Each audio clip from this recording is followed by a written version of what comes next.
We are here at the for the culture weekend. Yes. How does it feel? I'm glad it's over. Right. So It was real over. stressful. This is like the third year in a row that you had this ball. If I'm not mistaken, this is the first mainstream ball in Seattle. What was so important to you to bring mainstream ballroom to Seattle? Ooh, it was missing, and there's so much undiscovered talent here. There are people that love ballroom here, but they didn't have a platform to really build up to. Right. And you know, over on the East Coast, they have latex, which is kind of like the equivalent to for the culture. So I wanted that to be here. I wanted people to really put a lot of their skills they practice into the test. And I wanted people to actually come over to Seattle and feel like a sense of relief, because ballroom can be a lot stressful when you got politics in play. You got this and that going on, and at least in Seattle, you can feel a sense of like relief knowing that you come over here, we're going to get through our function, we're going to give out our money, you're going to have great competition, and you're going to be able to meet people too. So that was why it was really important for me to have it.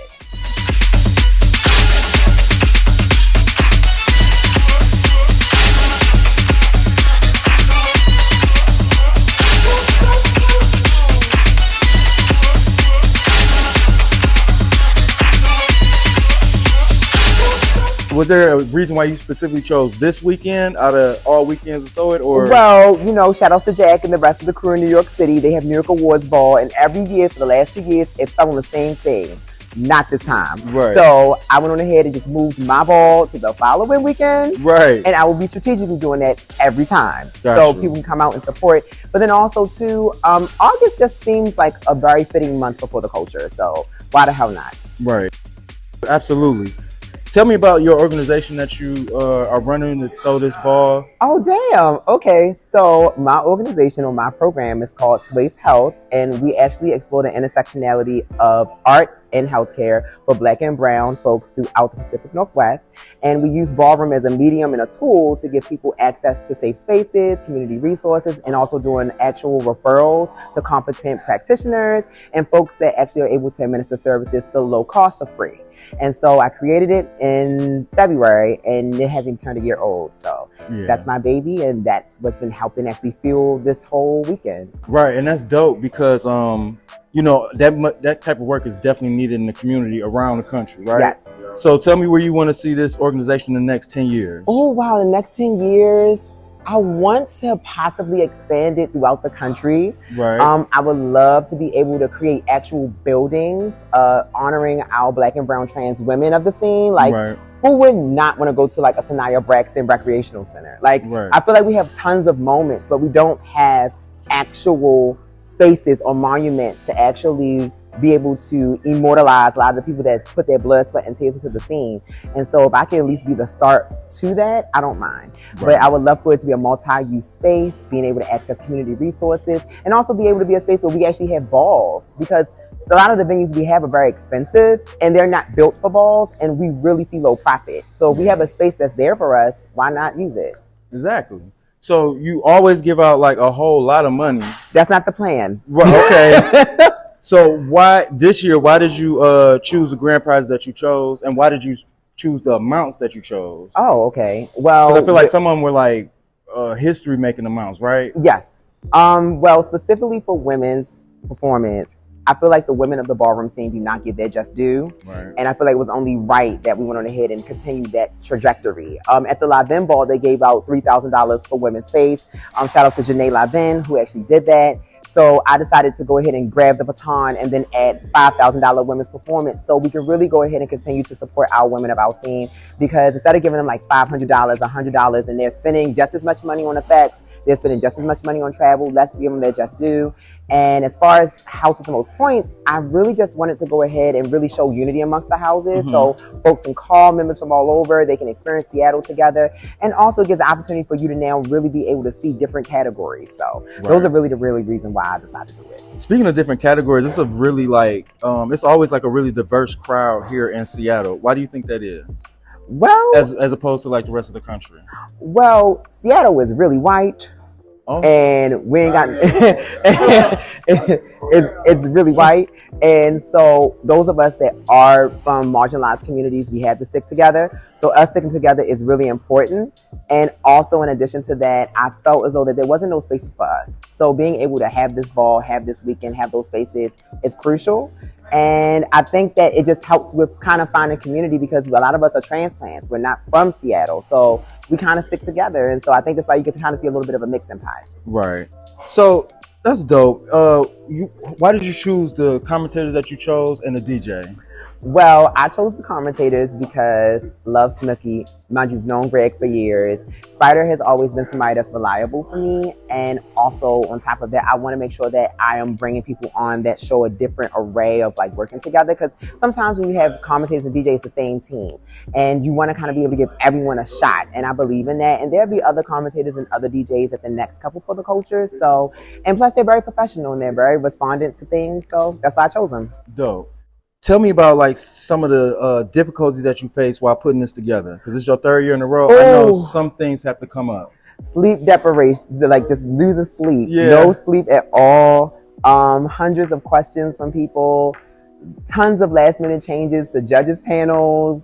It's just been a lot, but it comes with the territory. When you're doing this type of work, it's part of it, right? And so I don't mind rising to the occasion, but also being realistic that I can't solve every problem. So I do my best, and I hope everyone felt that and definitely experienced that at this function. Yeah, and it's a ball, so, you know, obviously Shade is going to be around, drama, altercations. Tell me about how you handle those situations as a producer of an event. Ooh, well, I try my best to be a non-controversial person. And so I felt like I was being very straightforward and blunt about a lot of the things that I was asking for and the clarity that I expected.